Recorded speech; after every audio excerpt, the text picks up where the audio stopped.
Oh, and this is why we do pre-show warm-ups so we can make sure that graphics get off the screen.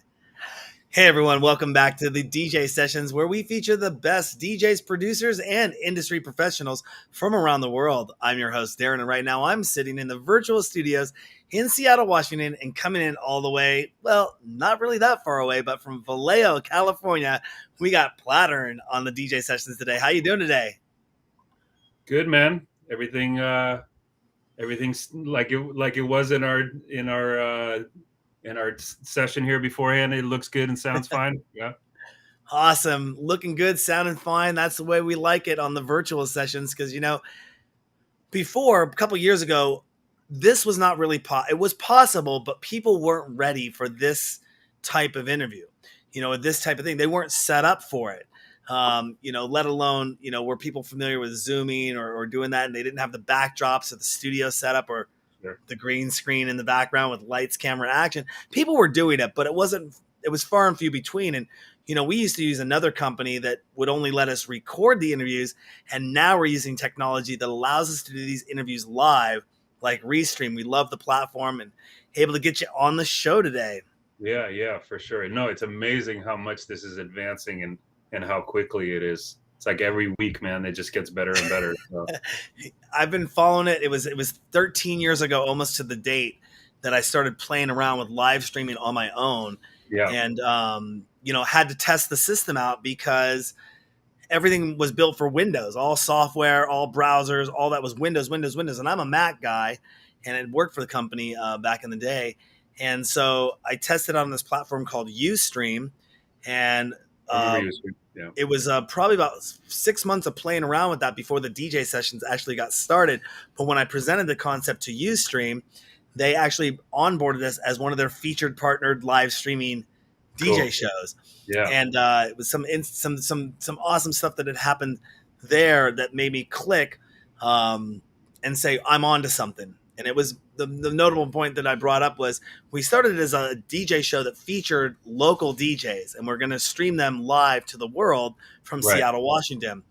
And it was a happenstance that was at Winter Music Conference earlier that year and had done an interview with Dave Dresden. And Dave Dresden was coming to Seattle to play a show, and I had asked his PR agent, I said, hey, would there be a chance of him coming on the show and doing an interview and playing a guest mix out of my bedroom? Because that's where our Right. studio was set up at the time. Was Oh, like wow, my that's bed cool. was a foot and a half away from the DJ table, and he Wow. said yes, and he came by and played, and lo and behold, we were kind of like, okay, this is really awesome. Dave Dresden just came by and played, and this was 2 years before the Boiler Room actually was even created.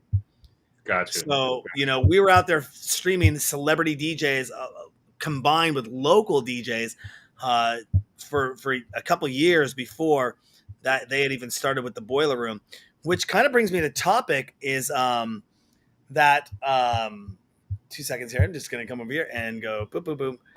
Was that I was going through your Twitter feed recently and came across a post in there talking about the Boiler Room and how the Boiler Room, the person had mentioned, if I can quote, they said, oh gosh, where is it at? It's in here somewhere. But they were basically saying how the Boiler Room only focuses on the main rooms at these shows, or only focuses on, you notice the trend is celebrity DJs or big name DJs. And I understand the appeal for that. But I was always wondering if the Boiler Room was ever going to focus on the smaller artist, and they tend not to. What are your thoughts on the Boiler Room and them taking that model on? Well, I mean, so the first time I did Boiler Room was a long time ago now. I think it was, when was it, back in 2016, maybe even earlier. Um, so we're talking about a very different Boiler Room when I did it than what it is now, right? And so they got really, really popular and very, very famous.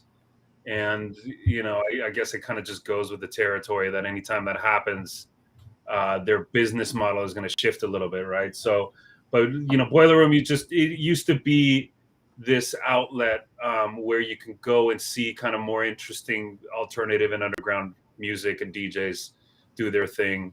And it's just a different, it's a different situation now because they're so big. It's not really, from what it comes off as, really not in their interest, to be showcasing underground and or up and coming talent unless they really really truly believe in what it is that they're doing, or if there's a lot of hype surrounding them or something like that. But yeah, it's just, it's a totally different situation than what it was back in the day. And I mean, you can't really knock them, I guess. They probably have a lot of sponsors and a lot of money to answer to, things of that nature. But for a lot of the community that is interested in kind of tapping into the more alternative side of the DJ and music world, it might not be that much of an interesting place to go and check out now. It's kind of like going from the side room at the rave back in the day to the big room or the huge EDM stage now, and that's kind of what you're going to get from them. And I just don't, me personally, I don't live in that world. When I did the last one that I did for them, I played a set of all just kind of like rare and random Icelandic music. I'm originally from Iceland, and I said, screw it, let me just try something in totally left field and very different. And it was a live situation in San Francisco. I remember it was Shortcut, Qbert, and my buddy Centipede. We were the ones that were on the bill for it, and it was a really cool night, and it was very forward kind of thinking beats and left field sounds and everything, and yeah, I just decided to go real weird with it. It was cool though. It was cool. I had a good time. There's been some very interesting feedback from that from that actual set from over the years, just because I played so much stuff that nobody had ever heard before. So That's awesome. I mean, no, it's always been an honor for a DJ.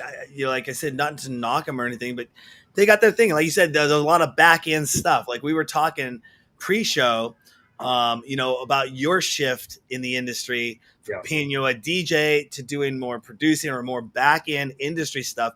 And I try to tell people all the time that years ago, people thought I might just get up, put a webcam up, and hit a button and go, "Oh, we're doing a DJ show," sure, and they don't understand everything that's going on. My own team meeting that I had last night, I had like 25 things to cover in this team meeting of stuff that I cannot talk about in public, whether it's via NDA or I'm not letting my competition know sure, online until the ink is dry and the T's and I's got to be dotted and crossed. But absolutely, then the ink has to dry. Then I can say, now we're moving forward and announcing this. And that's kind of the way the industry goes. And I was telling you pre-show, kind of a lot of my friends jest with me about me being the king of vague booking, because I can say I'm up to something really cool, but I can't tell you what it is, right, and until it's ready to move forward. So yeah, totally understand that, and that's one of the things we've always focused on here at the DJ sessions is making sure that we have what we call an open table philosophy, and that we will accept submissions from people to be on the show, whether they're just starting out or whether they're a seasoned veteran. And we work with all gamuts of the industry, and that will always remain at the core philosophy of the DJ sessions, which is, I yeah. think, kind of something really, really awesome. But No, you, it's an oh, go important aspect of it.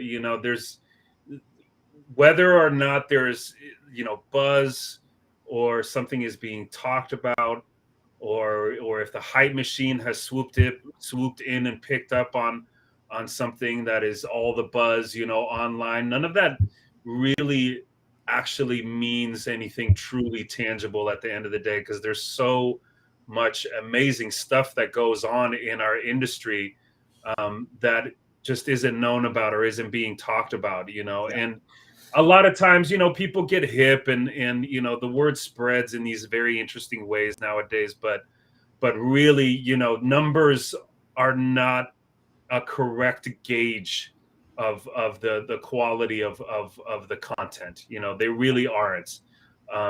It's just such a diluted industry now, with the amount of tech that we have at our hands, and and part of it is beautiful and amazing and really, really inspiring. But it's not the end all be all that is the gauge of how good something is. There's just so much interesting and fascinating stuff that's happening, below the radar, and it's really important to remember that, when you're involved in our scene, or when you're playing music, or are in the business of doing what it is that we do, playing other people's music, for instance, so. Yeah, and speaking of other people's music, you're part of a tour that's it's starting up here very soon, like next week. The Jazz is Dead, the tour. Hmm. Tell us about your involvement with that. And I know that's when you're going to be playing the one on August 25th in San Francisco, but they have Right. some other dates. But tell us your involvement with that tour and that event. So Jazz is Dead is a moniker that's out of LA, that's kind of underneath a couple of other different entities, but they are their own thing, and they're a really, really impressive collective. It was essentially spearheaded mainly by this producer, DJ musician named Adrian Young, who's been around for quite some time. And he linked up with Ali Shaheed Muhammad, who was producer and DJ for Tribe Called Quest, still is, but they essentially got together to really just kind of highlight and give some praise and opportunities to jazz musicians that kind of come, I guess, a little bit more from maybe our field of music. The guys that are really digging for old, jazz and funk and groove based stuff. And so what they've done is essentially they've gone out and found a lot of these guys that are still alive, still able to play, and put them on these bills. Started releasing some of their music, newer stuff as well as old stuff. And then putting them on the road. It's not like crazy, world tour kind of thing. A lot of these gentlemen that play are substantially, they're into their older years. Some of them are 60s, 70s, if not 80s, but are still able to play. And, people want to see these guys while they're still alive, and while they're able to bring something, special to the table and play some of their classic music that, guys like me are into. So it's this really cool thing that is very unique in a lot of ways, and I love it because it's not it's a pretty it's a break from the norm of what it is that cats are really trying to showcase in music nowadays. A lot of times what you see is again, I refer to the hype machine quite a bit just because that's what runs our industry, right? But they're less worried about that and more about really just giving the flowers to the guys that are still here, Mm-hmm. still alive. Let them feel special and welcome, and let them know, that there's a whole generation of guys like us and younger, that really adore what it is that these guys did in the past, and want to come and see them, want to come and see and support what it is that they're still able to bring to the stage. So it's a really cool thing. Yeah, I really love it. I really love what it is those guys are doing. So I gotta Awesome. give And them all. they're going to be up in our backyard, up Right. in Port Townsend on August 27th, the Jazz is Dead tour. That's pretty awesome.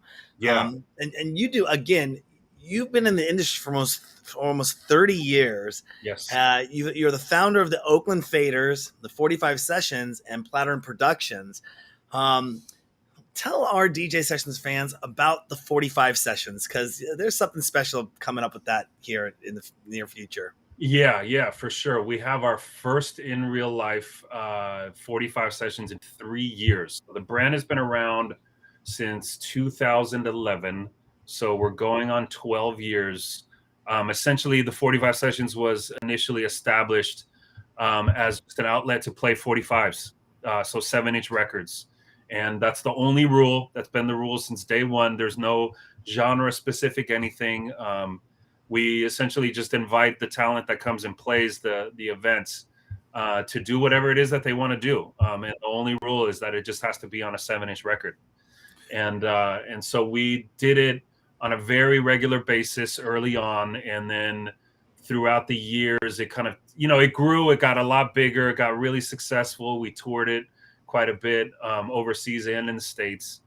And then we turned it into more of kind of like a specialty event. Eventually, it turned into something that I think I was doing it towards the end of the regular events that we were doing. I think it had come down to maybe I think it was like a quarterly thing. So we were doing it probably about 4 times a year minimum, I believe. And it was a big show every time, a lot of hoopla surrounding it. We had specialty merch surrounding everything. We had visuals and big DJs. We had everyone from, oh man, there's a whole list on our website, man. There's a long, long list of the guys that have come and played the party. Lots of legendary DJs that love to play sevens and whatnot. So we did it for a long time on a regular basis, and now it's COVID obviously put a halt on our industry, as you know, and now that things are opening up again, the plan is to essentially do it twice a year. So we're going to do a summer sessions and a winter sessions, and the one that's coming up now in a few weeks is going to be tied to Hyro Day. So Hieroglyphics, the collective here in the Bay Area, they've been doing this thing called Hyro Day for many, many years. And we're going to join forces with those guys. We've done that in the past, but we haven't done it in a couple years because they haven't had a Hyro Day in a couple years. Mm-hmm. So, but it's a big thing. We can't announce any of the acts just yet. We will probably be announcing all the information first thing next week.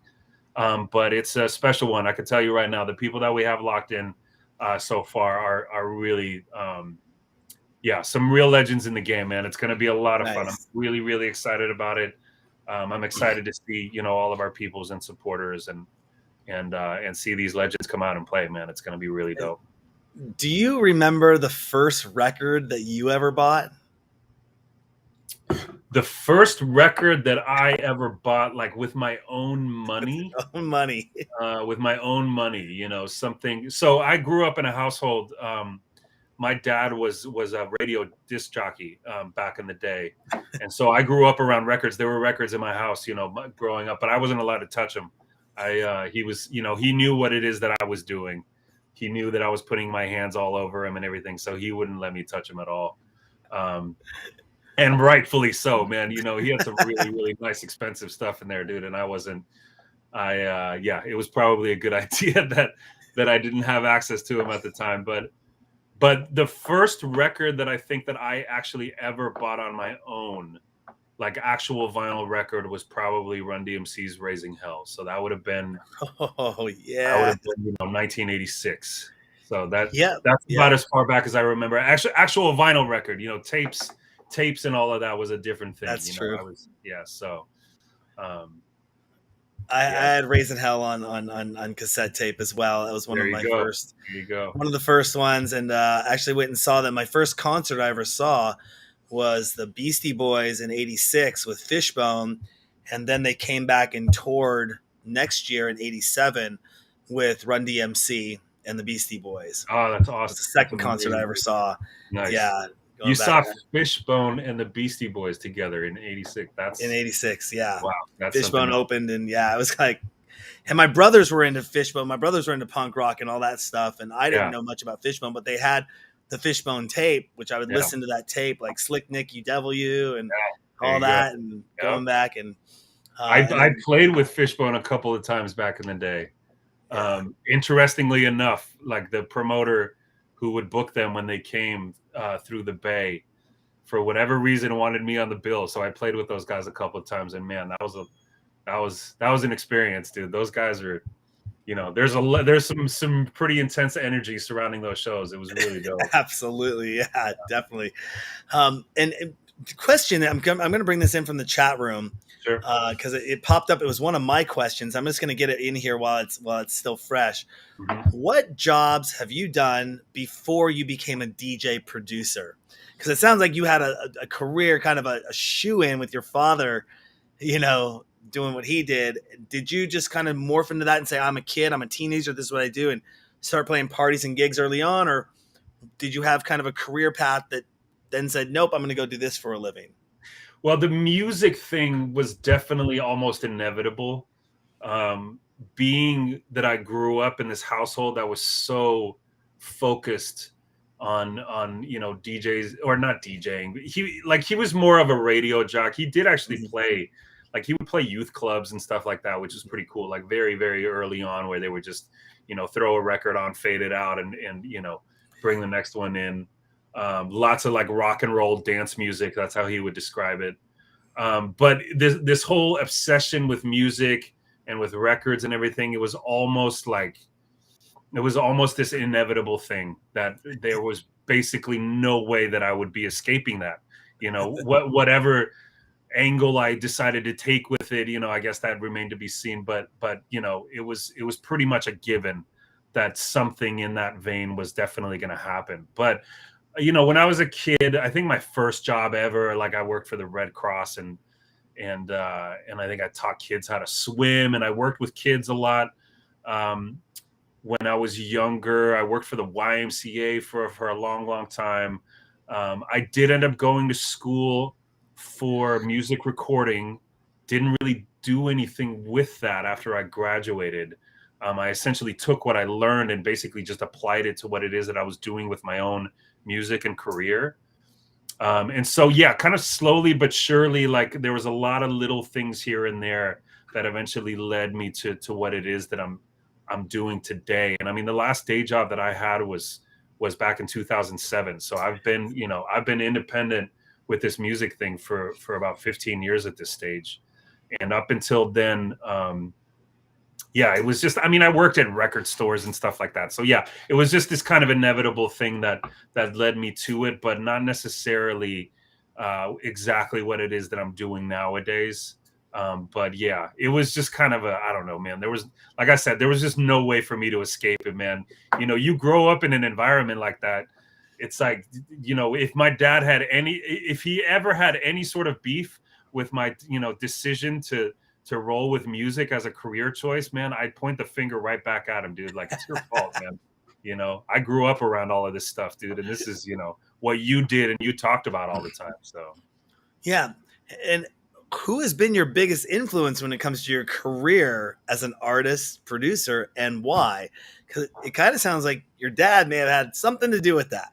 he was definitely a big part of it for sure, man. And again, like I say, if he maybe, because like I said, I went to school for music recording and broadcasting, and I probably could have done something maybe a little bit more on I don't know, like the scholarly side of things. I maybe could have gone and taught or turned it around somehow to do something like that. But ultimately, I just always wanted to be my own man and my own boss. And so much of everything that I did, and nowadays, I mean, you talk about influences. For me, the guys that probably influenced me and inspired me more than anything throughout the years are the guys that were both equally adept and talented at DJing and producing. That was a thing for me. Like back in the day when I was first getting started, DJing was everything. I didn't really consider production a thing that I was ever going to become truly serious about. But then it definitely morphed into that. And now, being a little bit older, not necessarily having the energy to be out and DJing all the time, the natural transition to becoming a producer was pretty much, that was the route that was kind of inevitable. And so, there's guys that I know that were huge influences on me early on that are now friends of mine, dudes like Newmark and Prince Paul and these dudes that are they have these insane track records, right? Like absolute legends in the game. And they still DJ, of course, a lot of these guys, but they, like I said, they're equally talented at making music as they are with DJing it, and that kind of thing was probably always the biggest inspiration for me, really, at the end of the day. So, Gonna take another audience question here from, I hope I say this right, UNCR. And it is, if you could go back 25 years in music history or forward 50 years in music future, which one would you pick and why? And before you answer, I usually preface this with knowing what you know now. Got it. Oh, okay. Sorry, I'm seeing it. If we could go back 25 years in music, which one would would I go back 25 years Was you, or go forward 50? yeah, Oh, go that's forward 50. Yeah, knowing what you know now. knowing what I know now. That's a very interesting question. I mean, if I went back 25 years, it would be at the beginning of my career. And I don't know, man. There's a beauty in the innocence of first getting started in your career, in your respective career. um there's a lot of things that you kind of have to embrace and feel good about the fact that you had to go through the experience to learn it. Like, I'm a true believer in that. Life, unless it's like some real, hardcore messed up thing or whatever. But, honestly, like, you got to go through the mistakes, man. You really, really got to Mhm. go through the ups and downs and learn a lot of these things on your own in order to really hone it and get good at it and get more focused and figure out what it is that, you want to do and what you're really good at and all of that kind of thing. So I don't know. I don't know if I would want to go back. I think I would probably want to go forward. I would be really interested to see like what DJing and what records look like 50 years in the future. I think that it's this very interesting thing. I've been surrounded by vinyl my whole life, and I'm still very much in that game. And it's this very interesting thing because records, I wouldn't say I equally love, but I appreciate and I utilize the digital side of music just as much as I do records themselves. But the thing that I think is so fascinating is that after all of these years, the number one thing that has never actually truly shifted and gone away or disappeared or anything is vinyl culture. Like, vinyl culture has been around for a long time, and it's not going anywhere. And all of these formats that come and go, it's the one that always ends up sticking around. And it's back to being like a multi-billion dollar industry. It's a really, really crazy thing. I'm involved with it, like I said, on a pretty regular basis. Like, I release stuff, and then I also deal in records and the whole nine. And it's absolutely wild, man. It really is, dude. Like, the kind of appeal and the kind of money and just the hype surrounding vinyl records is still really it's very real. So it'd be interesting to see what that whole situation looks like in 50 years, dude, for sure. It would be awesome if there was a way that people could press their own vinyl from home, like burning a CD, or master a track and put it to a flash drive. But Yeah, if you could 3D print that and go, and it's going to be a good pressing. It's going to be man. if you could get Yeah, it mass. But I know there's also, from what I've understood in the industry, I'm not a producer or a sound engineer in any way, but I heard that you have to tweak it for record.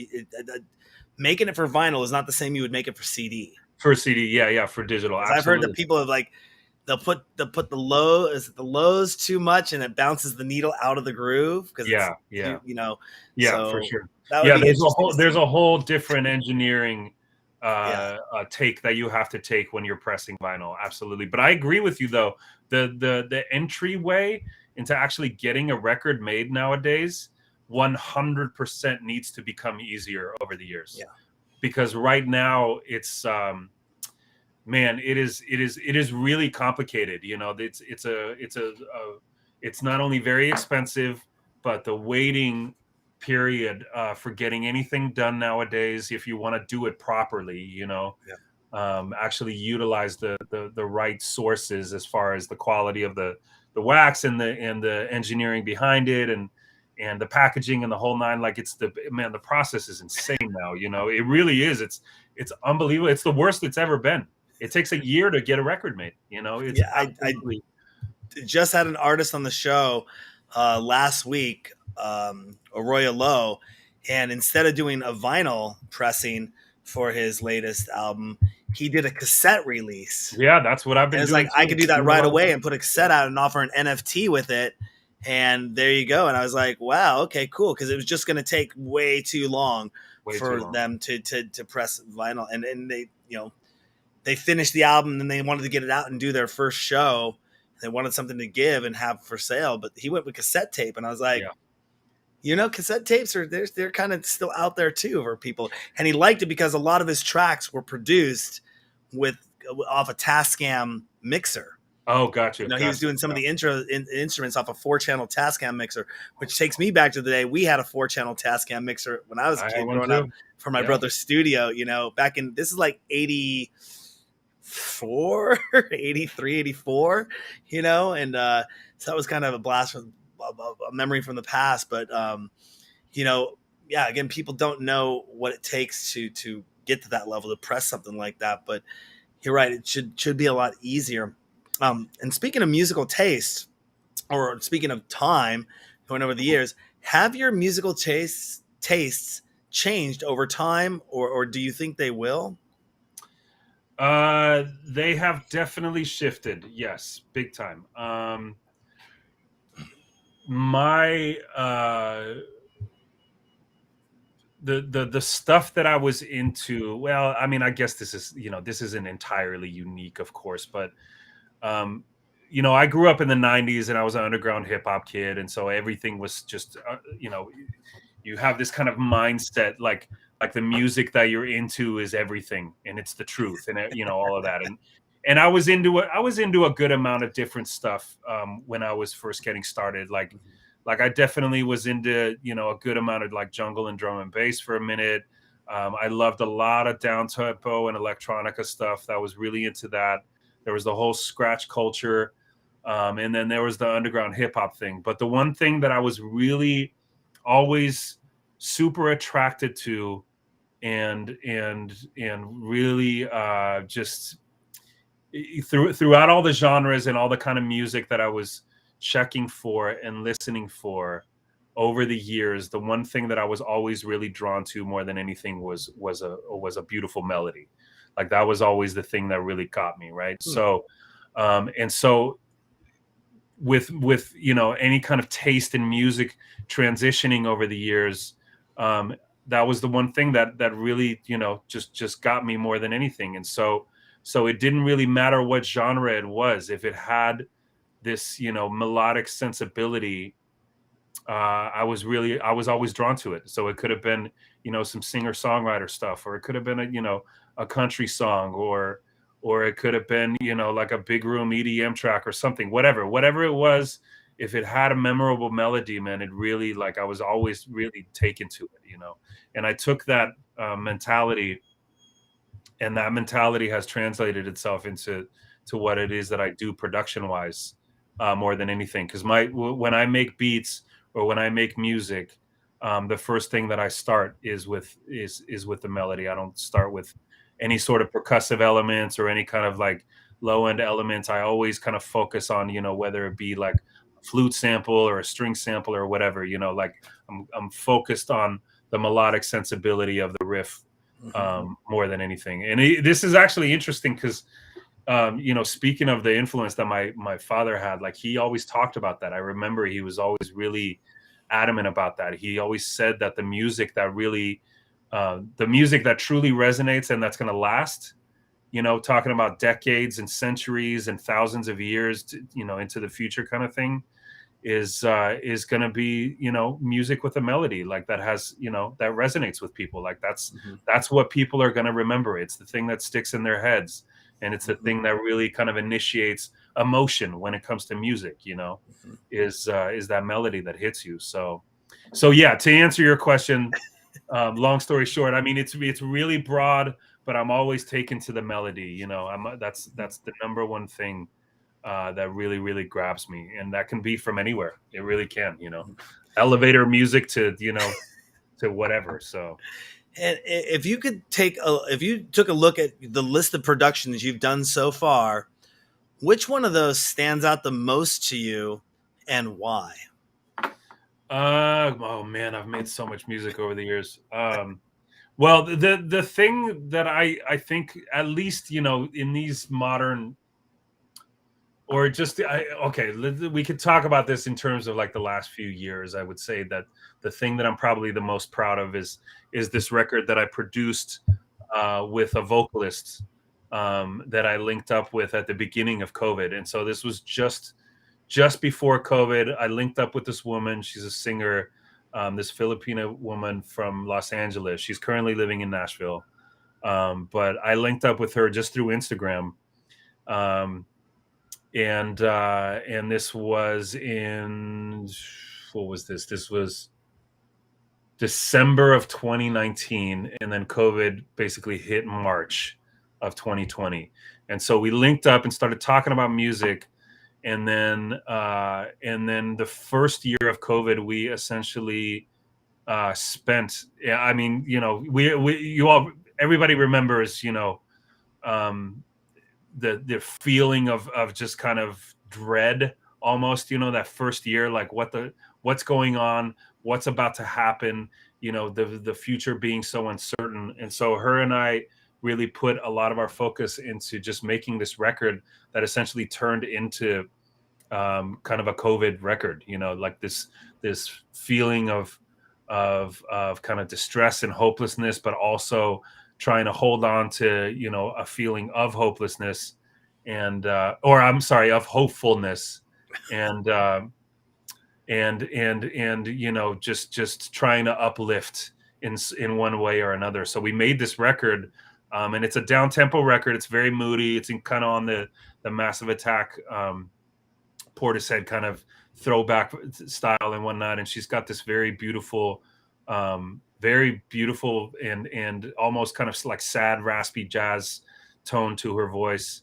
And it really worked. She wrote all the lyrics, and I made all the music, and we made this record over the internet, because we've never actually met still to this day. So we linked up at the end of 2019, and I still haven't met her in person, which is a trip. So yeah, anyway, we made this record, and I think out of all the things that I've done, at least in recent times, this is the one that I'm the most proud of. So I produced the whole record myself, all 12 songs, and collaborated with her on the vocals and whatnot. So yeah, it's a really cool thing. If you guys want to check it out, it's the name of the title of the group that we named. Who knows if we're gonna make some music again in the future, maybe, but basically we picked the name Sunder, which is Sundur, and it means apart in Icelandic, because we made the music apart from one another. So but it's sundur.bandcamp,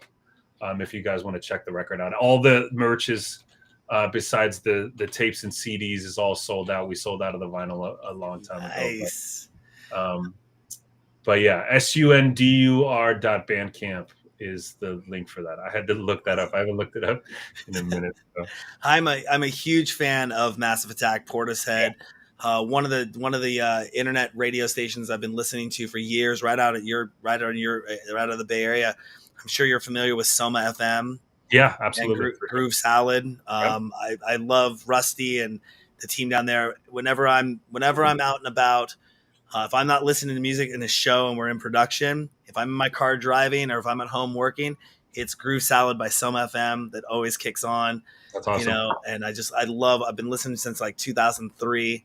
And I'm a huge down tempo ambient fan, so I'm gonna go listen to that album. Yeah, for sure, man. I'll remind you. Awesome. I'll send the link over to you for sure, man. It's cool. It's a cool record. You'll dig it, man. If you're into that kind of sound, especially the warm side of the '90s, when it comes to the down tempo thing, you'll be into it. Absolutely. Yeah.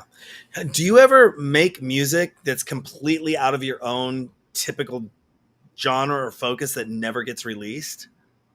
Oh man, Jesus, yeah, absolutely, dude. I'm sitting on so much stuff. I'm I would say that I'm picky, but sometimes I don't know, man. Sometimes I'm not. Sometimes the thing. So my big thing is anything that I release, whether it's a mix or an edit or an album or whatever. I have this kind of annoying approach as far as like over conceptualizing the actual music in front of me, and so everything has to have some sort of ideology behind it. Like I'm not really big on just throwing stuff out into the world, and even if it's kind of good, I'm more about like, really, really conceptualizing my releases. And so, yeah, I just have a lot of stuff that I'm sitting on that kind of lives on its own. Absolutely. And I make music all the time. I cook something up probably almost daily, because I'm constantly working in my studio here. But yeah, there's a lot of stuff. And I made some weird stuff back in the day too. All kinds of odd DJ music. I try to, dabble in some drum and bass stuff and everything too. But yeah, nowadays, like I still sample. I'm big into, funk and groove and like funky jazz and everything. I love that. But the music that I find myself drawn to more than anything that I really enjoy making, are essentially is this world of like the kind of oddball, interesting down tempo stuff that we were really into, back in the day. And I mean, it never really disappeared. A pretty melody on top of a dope breakbeat, as far as I'm concerned, is never going to get old. That's always something that I think is going to resonate with people. But yeah, man, dude, I'm sitting on terabytes worth of music from over the years, dude. Oof, Gonna so take gonna take an audience question right here from TechTivX. What was the weirdest moment you've ever heard one of your own tracks play? Oh, that's good. On an airplane. Yeah, I heard my music. I was browsing through some channels on a channel on an overseas flight, and I heard some music that I produced on like the radio station on an airplane.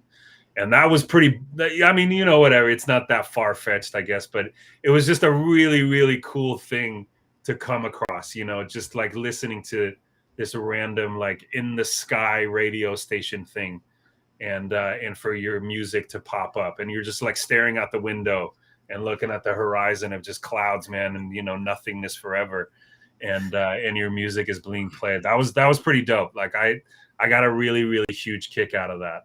I remember that definitely, resonating with me quite a bit. So that was a cool thing. Hearing your Yeah. music on an airplane is pretty unique. So Yeah. We recently just did something where we launched our stations on we're live on Roku, Google Play, Amazon Fire, perfect. and Yeah. getting ready to launch an Apple TV app.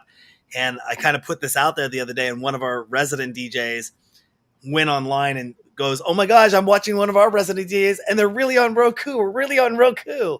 Yeah. It'd be kind of serendipitous if one day maybe I don't know what's going on, but I'm on an airplane, I'm flipping through the stations, and all of a sudden I see the DJ sessions channel on an airplane seat or Nice. something. That'd be Nice. I would be like, "What the heck is going on here?" Yeah. But No, it's cool, nobody man. told me this was happening. You're right. Exactly. No, That that's would be cool. crazy. What's the longest time you've spent consecutively working on a track in the studio? Oh man. Well, I would say probably the longest time that I've ever spent on one particular thing, I would have that would definitely would have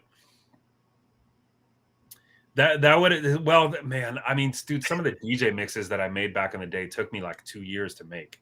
Like Wow. that's how much I overthought the process. Um, but like this record that I was talking about recently, for instance, like I mean, you sit there and you tinker with these things forever if you really, really care about it and believe in the end result and what it is you're about to put out there. Like I spent probably year and a half on the record, and you go back and forth constantly. I'm thinking about all these individual tracks in the context of an album also. It's not so much this one thing, because I don't really release singles. That's not really what I do. Like I release single tracks on occasion in the form of edits and things like that on my Bandcamp and all that. But as far as like actual music and whatnot, it's always attached to this thing. It's always attached to a project, to this concept. And so these concepts take me a long time because I'm really just like I'm adamant about making classic music that lasts, man. That's been my MO for a really long time. I'm not big into releasing anything that is going to be forgotten about the next week. You know what I mean? Like I want to make shit, and I want to make things that really resonate with people, music that cats are going to go back to years from now and really, are really going to soak it in and enjoy it for the time Mhm. period that it was released in and whatnot. And so yeah, I mean, I'm not, it's not foreign to me to spend months and months and months on something until it actually gets released. And something like an album or whatever, that's I'm gonna sit there, man, and probably obsess about all kinds of dumb stuff, dude, before it, it eventually comes out. So Would you consider yourself a perfectionist, or you just want it to resonate the right way? Is that a perfectionist, or getting like, do you, like you mentioned earlier, you would overthink your yeah. DJ mixes that would take 2 years? You're overthinking it. Do you feel you've lessened that gap and it's perfection now that you've lessened it, or how would that translate? I'm a perfectionist about the nuances, Okay. like that kind of thing. Like, I mean, I make music that is very gritty and grimy, and I sample beat up old records and, all kinds of like moody surface kind of things that I leave in my production and the whole nine. But it's the nuances that I obsess over, because I come from being a DJ first. And so when I make music, I listen to it, or I'm sorry, I make it in the format of what I used to listen to music for. Hmm. And so that kind of thing, especially when you're making beats or using samples and everything like that, what is it that you're making, and how are you going to make it your own? If you're taking somebody else's stuff, how are you going to make it your own? How are you going to make it interesting? And now, like, there's a lot of things that have changed and shifted over the years. Like, I have a couple of synths in my studio where I play some little riffs here and there myself. And I program my own drums on occasion as well. It's not just sample based drums and everything, but yeah, it's like I said, it's the nuances, it's the little stuff that I really am kind of nitpicky about, stuff that most people aren't really gonna catch or excuse me, or whatever. But me, I'm gonna think about it, man, over and over again before I'm happy with the Hmm. final result. So Now, over the last 30 years, you have shifted from DJ to producer to now working more on the back end of things. How do you balance your career with the other obligations in your life? um well, everything that I'm doing nowadays, like I do booking and promotions for a club. That's one of the things that I do. I do a lot of production. I've worked quite a bit in the film and TV industry. And then the DJ side of things and throwing events, all of that is kind of taking a backseat, but it happens on occasion.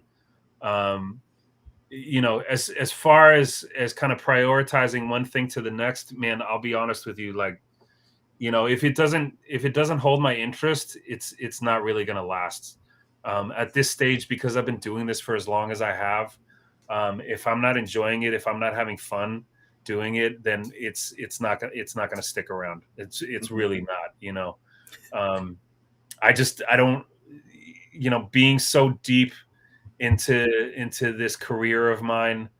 um it's just, I don't know, man. I mean, just to kind of flip it on a piece of advice for anybody that is kind of, if you're really trying to figure out a way to harness some longevity in our industry, you got to make sure that whatever it is that you're signing up for and sticking to is fun for you. It really has to be. Like, I know it just sounds so simple and just kind of like, basic, but at the end of the day, man, you really gotta have fun, and you really gotta enjoy the aspects of what it is that you're doing, if you really want to stick around and Mhm. and and make it a thing for you. um and that's just where I'm at nowadays. Like, that's how I balance it. I make sure that, on a day-to-day basis, everything that I'm doing for each part of my career is giving me some sort of enjoyment, and figuring out a way to balance it, from one to the next, and just kind of keep it fun and challenge myself a little bit. That's a big part of it too. Don't be afraid to challenge yourself. Absolutely. Yeah, I think one of the things that has led a little bit to my success with the series here is that one, being able to have complete autonomous control, two, being able to make sure that it's always going to be a win-win situation for Yeah. everyone. If it's not a win-win situation, I'm not involved. I'm not engaged. I will not enter into a situation where I'm winning and somebody else is losing. Number Yeah. There you one, go. because then I'm taking Yeah. advantage. But Yeah. two, if they're winning and I'm losing, I've been placed in those situations and getting burnt out because I'm not being recognized for the efforts that I'm putting forth. Sure. While, seeing other people get the accolades or the money or all that, and I'm like, wait a second, what am I doing over here? Am I chopped liver? No, I'll just go do this on my own and Yeah. have fun. I'd rather do what I'm doing on my own broke than working for somebody being underpaid or underutilized or not looked at that I'm a serious player in the game. And that Yeah. took a And I mean, while dude, to figure that out yeah. because I would want to work with everyone, and I was kind of putting effort and energy into not getting it reciprocated back. Sure. So it Absolutely. wasn't a win-win, and now I control that and that energy moving forward, and I get to pass that energy on to my team and my crew, going, look what's going on, look what's happening, and they get hyped up, Yeah. and everyone's winning throughout the whole organization of the DJ Yeah. sessions. Yeah. So I can totally understand that about Yeah. being happy with what you Ultimately, it's going to benefit both you and all of the people that are involved do. with what it is that you're trying to make happen with your vision. Ultimately, it's going to pay off much, much better. And just be more lucrative in a lot of different ways, both for you, just, like emotionally and everything that you put into it, to, the actual capital that you get in return. You know what I mean? Yeah. Like it's really, man, you just gotta you gotta be, dude, there's so many people that are just going through the motions, man, in our industry and just doing a lot of shit that I know for a fact they are not loving, that they are not enjoying. They're phoning it in. They're making music or DJing a lot of stuff that they just don't dig at the end of the day, and it's pointless, man. Our lives are just a little too short to be spending a whole bunch of fucking time on things that just are just kind of meaningless at the end of the day, man. You gotta retain some sort of passion, man, when it comes down to it. So Exactly. I think the best thing was surrounding myself with people that understood what I was talking to, that had been in the industry like yourself, and I could talk to them and they go, I know where you're at. Let's bring you on board. Let's get you here. You have everything ready to go. And having that vote of confidence that there were others out there that had climbed the ladder a few rungs higher than myself, and listening and taking their advice or bringing them on and hiring them to help guide the direction of everything and get me in front of the right people as well. right, So we yeah, could start having that synergy at the different levels up the game. Because, there's so many rungs to the ladder in this absolutely, entertainment game, absolutely, yeah, and it to me, I'm always climbing a rung there. I mean, there's not a top for me to get to, because there's gonna be, oh, let's take on that rung. Oh, let's take on that project, or let's do that. The conversation I just had this morning, I was thinking I was going in on a conversation that was going to be this big. It turned out to being this big and there you probably go, could go bigger, and yeah, I'm sitting there just going, whoa, throughout the entire conversation. So you never know who you're talking to. You never know what that opportunity can be. And you're right, but make sure it's a win-win or it's fun. yeah, Otherwise you're just spinning in circles. exactly, yeah. So what do you prefer to do when you're taking a break from your career, from making music and all that? What are some of the things you enjoy doing outside of all this? Taking a break. What is that exactly? Can you explain that to me? Sleep. I don't Yeah. think I even take a break, No, but I seriously, sleep. taking a nap. Probably that's a good one. Um, I don't know. I really enjoy riding my bike. That's a big thing. I like to mountain bike. I roll all over the Bay Area here and ride my bike in a bunch of different places. I'm married, and my wife and I, we enjoy good food and beautiful scenery and the whole nine. And there's a lot of that to enjoy here in Northern California too. I love hitting up the coast and taking a break. Honestly, look, if I had to pick one thing, that I what the number one thing that I like to do as far as taking a break is turning my phone off. That's probably what it is. Being able to shut my phone off, for I mean, I can't remember. Jesus, I can't remember the last time I was able to do this for more than like half a day, maybe. Um, But that's really it, man. I really really enjoy unplugging and being able to get away, and just not have to worry about this damn thing all the time. But but yeah, it's you gotta, like, one thing that kind of trips me out when I tell people this, that it's kind of hard for them to understand is when I'm taking a break from the music thing, I prefer not to listen to any music. Like when I drive, or when I exercise, or go on a bike ride, or when I go into nature or go for a hike or something like that, like I prefer no music around me. And which is kind of weird for somebody that this is supposed to be their life, right? But me personally, man, I love the silence. I'm such a huge fan of just taking a break from all of that.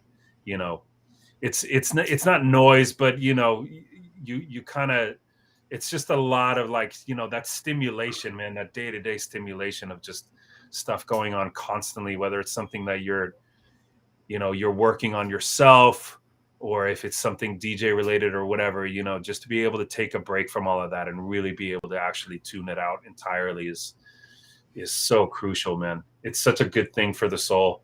When your life is music, man, it's okay to take a break from music. You know what I'm saying? Like, Yeah. music is an escape for a lot of people, and they don't get to be around it day in and day out, and so they want to go out to a club and they want to, dance and all of that. And that's entirely understandable. But if it's your life, you know what I mean? Like, I just like to get away from it.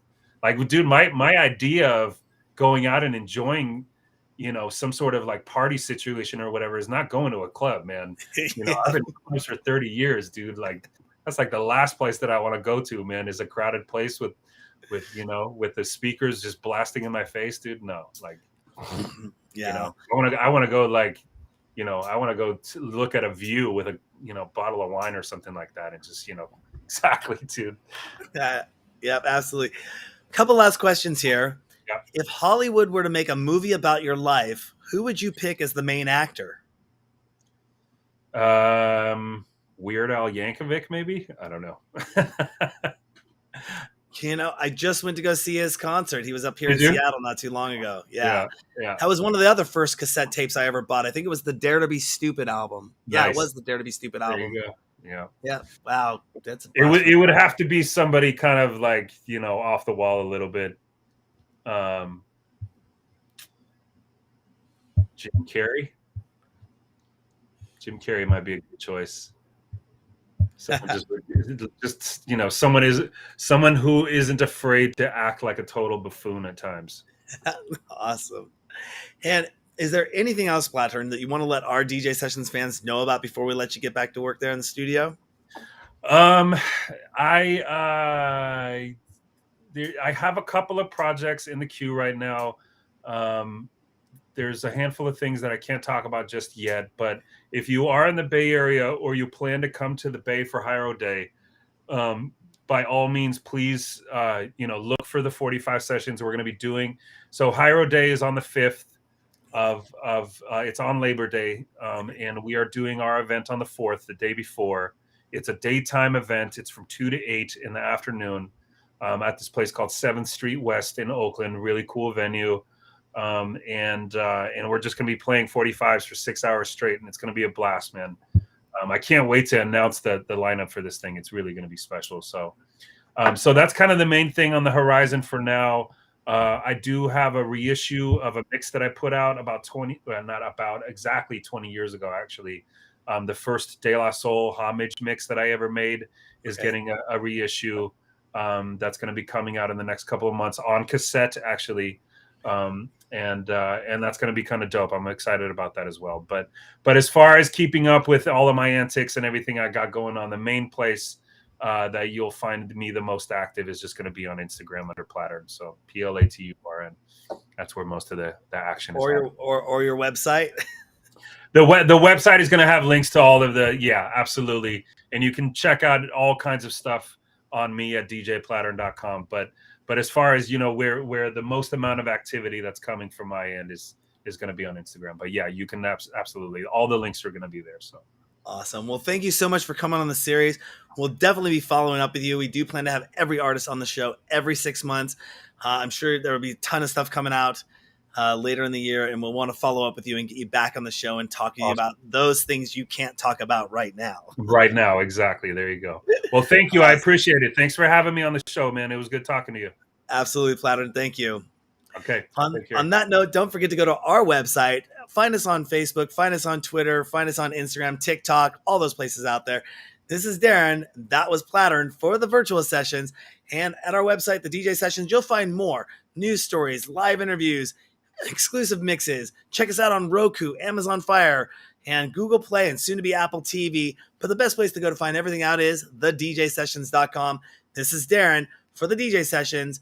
And remember, on the DJ Sessions, the music never stops.